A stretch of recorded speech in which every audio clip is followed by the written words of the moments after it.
Aux confins des zones désertiques, la sécheresse n'est pas une découverte. Mais dans ce sud mauritanien, elle s'amplifie toujours plus. 1600 mm d'eau par an dans les années 90, 400 par an désormais. Les pluies se raréfient, le désert gagne du terrain sur les cultures. Suite au rétrécissement de ces superficies, la production s'est vue réduite sensiblement. Cet expert agricole explique que les sols sont dégradés, que des ravines se créent. Sans eau et sans moyens, les récoltes deviennent toujours plus incertaines.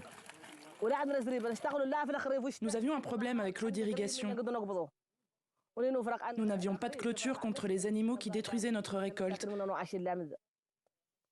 Et nous ne travaillons qu'en automne et en hiver. Alors il faut des projets pour les agriculteurs. Pour les villageois de Guidimaka, cette petite zone verte est leur oasis.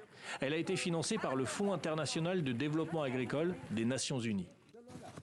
Ce projet nous aide avec des machines d'irrigation et des pompes de réservoirs d'eau. Des semences et des clôtures et de plus grandes conduites d'eau, et cela nous a aidés dans l'agriculture.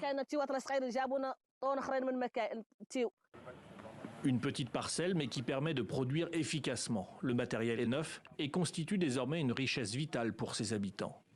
Un micro-projet qui doit essaimer car les chiffres avancés par les experts font froid dans le dos.